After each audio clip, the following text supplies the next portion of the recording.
In spite of 100 for Luke Wells, Durham won for the third time in a row to move 29 points clear at the top of the LV County Championship table after sending Sussex to their fourth defeat from 5, the margin of success in Arundel being 178 runs. An away win was always likely as the last day began with Sussex on 114 for 2, still needing 400 more runs to take the game themselves. And even in this day and age, that was never really on, especially when Ed Joyce was out in the morning's fourth over, edging John Hastings behind after 11 runs had been added to the overnight total.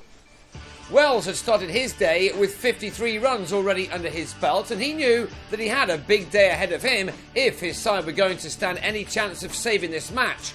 In his favour was that the pitcher got better to bat on as this game progressed, so he would have had some hope in his heart as he started to feel bat on ball under mostly cloudless skies. Chris Nash, meanwhile, is having a season to forget with the bat, and he was out for 13 after taking the total to 150 with Wells, the batsman almost in shock after he lobbed a shot of Graham Onions to Chris Rushworth at mid-on. Durham knew that they had bags of time to get the remaining 6 wickets for another excellent win, their 6th from 8 this season. Few would have expected them to be moving ahead of the field at this stage of the summer, but this was, if anything, their most complete performance of a very good campaign. They kept their cool as the temperatures rose in this lovely part of West Sussex, even when Luke Wright and Wells began to forge a good partnership against them with some delightful cricket shots.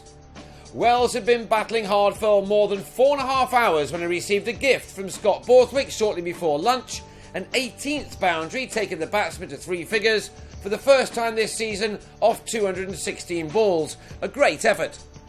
These two batsmen took their stand to lunch and beyond, Wright and Wells carrying the score to 242, their partnership realising 92 runs in 23 overs. But then, just as they prepared themselves for the second new ball, both were out in the space of 5 deliveries. Ryan Pringle ended Wells' resistance on 108, the batsman edging a drive off the spinner to Paul Collingwood, who held on smartly at slip. And then Wright was caught in 2 minds and lobbed a return catch to Borthwick to fall 1 short of his half-century. 2 new men in and the new ball due, Durham must now have fancied their chances, but Collingwood instead kept going with his spinners and was rewarded when Ajmal Shazad was stumped by Michael Richardson. The keeper then collected his 5th wicket of the innings behind the stumps as George Dockrell was given out caught behind, Borthwick with his 3rd success in the space of 6 overs. 4 wickets had fallen for 14 runs, and 15 later, Steve McGoffin edged Onions to Gordon Mutchell, just 5 deliveries after Collingwood had belatedly taken the new cherry. So Sussex were now on the brink, slipping from 242 for 4 to 271 for 9, and any remote chance they had of saving this game lay with Ben Brown. He took each ball as it came, and his 8th 4 took him to a 50 off 84 balls, a shot which also brought up his side's 300. There was only a whimper of a celebration as he knew that his knock was going to be in a losing cause, his injury-ravaged team heading in the wrong direction now after an excellent start to their campaign.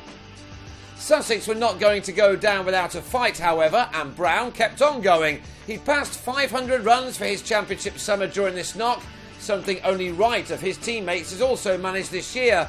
The keeper has been a consistent performer thus far. Although on the losing team, Tim Linley will have impressed in his first game on a loan spell from Surrey. He took 8 wickets in the match and scored an unbeaten 21 here, made him more than an hour. But there was still a session to go when the game was ended. Brown on 60, trapped in front by Borthwick, whose figures of 4 for 46 were his best since he took 6 for 7 to the Oval a couple of summers ago. He was mobbed by his delighted teammates, who headed back north, a very contented bunch. That's because they dismissed their hosts for 335 to take the game by 178 runs, to add 22 points to their tally at the top of the table, their lead now 29. Their next game on Sunday week at home to Yorkshire has the makings of a classic. Sussex, meanwhile, are heading the other way. They're 4 points from here, leaving them 13 outside of the bottom 2, having played a game more than all of those beneath them. They won't relish a trip to Edgbaston for their next match, also a week on Sunday.